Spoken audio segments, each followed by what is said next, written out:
Did you ever lie as a child? If you did, could you please raise your hand? Wow, this is the most honest group of people I've ever met. So for the last 20 years, I've been studying how children learn to tell lies. And today, I'm going to share with you some of the discoveries we have made. But to begin, I'm going to tell you a story from Mr. Richard Messina, who is my friend and the elementary school principal. He got a phone call one day. The caller says, Mr. Messina, my son Johnny will not come to school today because he's sick. Mr. Messina asks, who am I speaking to, please? And the caller says, I am my father.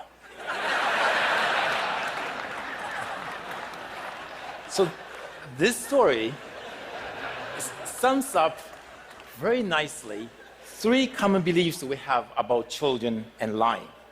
1, children only come to tell lies after entering elementary school. 2, children are poor liars. We adults can easily detect their lies. And 3, if children lie at a very young age, there must be some character flaws with them, and they are going to become pathological liars for life. Well, it turns out all the 3 beliefs are wrong. So we have been playing guessing games with children all over the world. So here's an example. So in this game, we ask children to guess the numbers on the cards. And we tell them, if they win the game, they are going to get a big prize. But in the middle of the game, we make an excuse and leave the room. And before we leave the room, we tell them not to peek at the cards. Of course, we have hidden cameras in the room to watch their every move. Because the desire to win the game is so strong, more than 90% of children would peek as soon as we leave the room. The crucial question is, when we return and ask the children whether or not they have peeked, will the children who peeked confess or lie about their transgression? We found that regardless of gender, country, religion, at 2 years of age, 30% lie, 70% tell the truth about their transgression. At 3 years of age, 50% lie, and 50% tell the truth. At 4 years of age, more than 80% lie. And after 4 years of age, most children lie. So as you can see, lying is really a typical part of development. And some children begin to tell lies as young as 2 years of age. So now let's take a closer look at the younger children. Why some, but not all young children lie? As in cooking, you need good ingredients to cook good food. And good lying requires 2 key ingredients. The first key ingredient is theory of mind, or the mind-reading ability. Mind reading is ability to know that different people have a different knowledge about the situation, and the ability to differentiate between what I know and what you know. Mind reading is important for lying is because the basis of lying is that I know you don't know what I know. Therefore, I can lie to you. The second key ingredient for good lying is self-control. It is the ability to control your speech, your facial expression, and your body language so that you can tell a convincing lie. And we found that those young children who have more advanced mind reading and self-control abilities tell lies earlier and are more sophisticated liars. As it turns out, these 2 abilities are also essential for all of us to function well in our society. In fact, deficits in mind reading and self-control abilities are associated with serious developmental problems such as ADHD and autism. So, if you discover your 2-year-old is telling his or her first lie. Instead of being alarmed, you should celebrate. Because it signals that your child has arrived at a new milestone of typical development.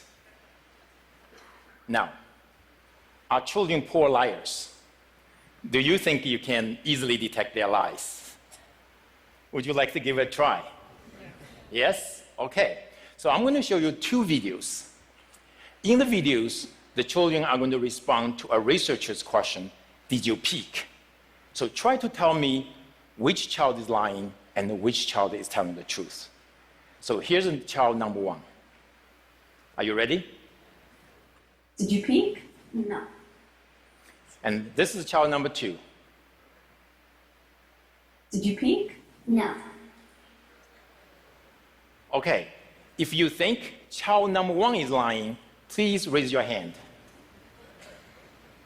And if you think child number 2 is lying, please raise your hand. Okay, so as a matter of fact, child number 1 is telling the truth. Child number 2 is lying. Looks like many of you are terrible detectors of children's lies. Now, we have played similar kind of games with many adults from all walks of life. And we show them many videos. In half of the videos, the children lied. In the other half of the videos, children told the truth. And let's find out how these adults perform. Because there are as many liars as truth tellers. So if you guess randomly, there's a 50% chance you're going to get it right. So if your accuracy is around 50%, it means you are terrible detectors of children's lies. Okay, so let's start with undergrads and law school students who typically have limited experience with children. No, they cannot detect children's lies. Their performance is around chance. Now, how about social workers and child protection lawyers who work with children on a daily basis? Can they detect children's lies? No, they cannot. What about judges, custom officers, and police officers who deal with liars on a daily basis? Can they detect children's lies? No, they cannot. What about parents? Can parents detect others' children's lies? No, they cannot. What about, can parents detect their own children's lies? No, they cannot. So now you may ask, why children's lies are so difficult to detect? So let me illustrate this with my own son, Nathan. So this is his facial expression when he lies. So when children lie, their facial expression is typically neutral. However, behind this neutral expression, the child is actually experiencing a lot of emotions, such as fear, guilt, shame, and maybe a little bit of liar's delight. Unfortunately, such emotions are either fleeting or hidden, therefore is mostly invisible to us. So in the last 5 years, we have been trying to figure out a way to reveal these hidden emotions. Then we made a discovery. We know that underneath our facial skin, there's a rich network of blood vessels. When we experience different emotions, our facial blood flow changes subtly. And these changes are regulated by the autonomous system that is beyond our conscious control. So by looking at facial blood flow changes, we can reveal people's hidden emotions. Unfortunately, such emotion-related facial blood flow changes are too subtle to detect by our naked eye. So to help us reveal people's facial emotions, we have developed a new imaging technology we call transdermal optical imaging. To do so, we use a regular video camera to record people when people experience various hidden emotions. And then, using our image processing technology, we can extract transdermal images of facial blood flow changes. And by looking at transdermal video images, now we can easily see transdermal facial blood flow changes associated with the various hidden emotions. And using this technology, we can now reveal the hidden emotion associated with lying and therefore detect people's lies. We can do so non-invasively, remotely, inexpensively, with an accuracy at about 85%, which is far better than chance level. And in addition, we discovered a Pinocchio effect. No, not this Pinocchio effect.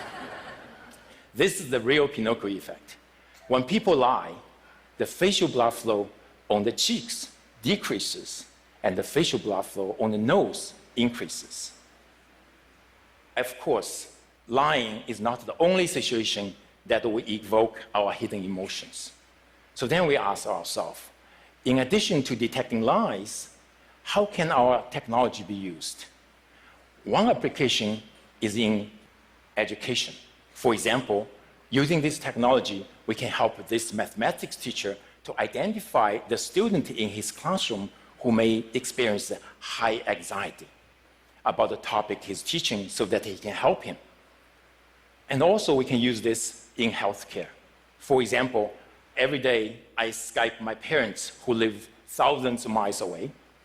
And using this technology, I can not only find out what's going on in their lives, but also simultaneously monitor their heart rate, their stress level, their mood, and whether or not they are experiencing pain. And perhaps in the future, there are risks for heart attack or hypertension. And you may ask, can we use this also to reveal politicians' emotions? For example, during a debate? Well, the answer is yes. Using TV footages, we could detect the politicians' heart rate, mood, and stress, and perhaps in the future, whether or not they are lying to us. We can also use this in marketing research, for example, to find out whether or not people like certain consumer products. We can even use it in dating. So for example, if your date is smiling at you, this technology can help you to determine whether she actually likes you or she's just trying to be nice to you. And in this case, she's just trying to be nice to you. So transdermal optical imaging technology is at the very